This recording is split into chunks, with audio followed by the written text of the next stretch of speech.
Assalamualaikum warahmatullahi wabarakatuh. Halo teman-teman, bagaimana kabar kalian? Semoga kita tetap dalam lindungan Allah Subhanahu wa taala. Pada kesempatan kali ini, kami dari kelompok 2 akan menjelaskan mengenai kedudukan as-sunnah. Adapun anggota kami, 1. Hamsa Birgam Dinha Hudaya, 2. Fatihah Amalia, dan 3. Fadea Pertiwi Dalimunte. Pokok pembahasan materi kali ini meliputi 1. Pengertian sunnah, 2. Kedudukan sunnah, 3. Urgensi dan fungsi sunnah, dan yang terakhir, istilah-istilah yang bersinggungan dengan sunnah. Yang pertama yaitu pengertian as-sunnah. Secara bahasa, sunnah diartikan sebagai jalan atau cara yang biasa dilakukan, baik berupa cara yang baik atau buruk. Menurut para ulama usul, sunnah diartikan sebagai segala sesuatu yang bersumber dari Rasulullah SAW, baik berupa perkataan, perbuatan, dan ketetapan, serta dari segi kedudukannya sebagai salah satu sumber hukum Islam. Berdasarkan segi zatnya, sunnah dibagi menjadi 3. Yang pertama, sunnah qauliyah. Sunnah qauliyah merupakan segala yang diucapkan Rasul Shallallahu Alaihi Wasallam, baik dalam bentuk pernyataan, anjuran, perintah, cegahan, maupun larangan. Yang kedua yaitu sunnah fi'liyah. Sunnah fi'liyah merupakan segala perbuatan Rasul Shallallahu Alaihi Wasallam yang dilihat oleh para sahabat mengenai masalah ibadah, muamalah, dan sebagainya. Yang terakhir yaitu sunnah takririyah. Sunnah takririyah merupakan diamnya Rasul Shallallahu Alaihi Wasallam saat mengetahui peristiwa yang dilakukan para sahabat, baik berupa ucapan atau perbuatan, di mana diketahui Rasul secara langsung ataupun berita yang sampai kepada Rasul. 2. Kedudukan as-sunnah. As-sunnah memiliki kedudukan dalam syariat Islam sebagai sumber hukum yang menempati posisi kedua setelah Al-Quran.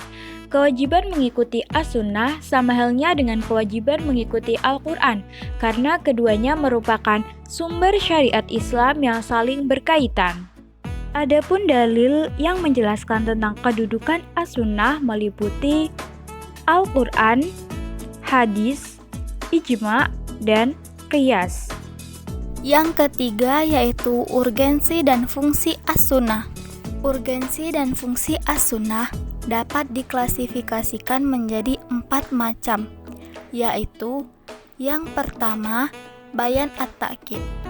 Bayan at-ta'kid berfungsi menetapkan dan memperkuat hukum-hukum yang terdapat dalam Al-Quran. Yang kedua, bayan at-tafsir. Bayan at-tafsir berfungsi sebagai penjelas terhadap ayat Al-Quran yang membutuhkan perincian atau penjelasan lebih lanjut. Yang ketiga yaitu bayan at-tasyri'. Bayan at-tasyri' berfungsi mewujudkan, mengadakan, atau menetapkan suatu hukum atau aturan-aturan syara'. Yang terakhir yaitu bayan an-nasakh. Bayan an-nasakh berfungsi sebagai ketentuan baru yang datang setelah Al-Quran. Yang keempat yaitu pengertian hadis, khobar, dan athar. Selanjutnya, istilah yang sering bersinggungan dengan as-sunnah. Yang pertama adalah hadis. Hadis mengandung beberapa makna seperti jadid, qorib, khabar. Hadis adalah segala perkataan, perbuatan, dan takrir Nabi Muhammad SAW yang terkait dengan hukum. 2. Sunnah. Sunnah merupakan segala yang diperintahkan, dilarang, dianjurkan oleh Nabi Muhammad SAW, baik berupa perkataan maupun perbuatan, dan merupakan kebiasaan yang dilakukan berulang kali. 3. Khabar. Khabar menurut bahasa adalah warta berita yang disampaikan dari seseorang. Secara istilah, menurut ulama hadis merupakan sinonim dari hadis, yakni segala yang datang dari Nabi Muhammad. Yang keempat, atsar. Secara bahasa, atsar adalah baqiyatul say yang berarti bekas sesuatu atau sisa sesuatu. Sedangkan menurut jumhur ulama, istilah atsar artinya sama dengan khabar dan hadis. Para fuqaha memakai perkataan atsar untuk perkataan ulama salaf, sahabat, tabi'in, tabi'in, dan lain sebagainya. Demikian yang dapat kelompok kami sampaikan. Kurang lebihnya kami mohon maaf. Wassalamualaikum warahmatullahi wabarakatuh.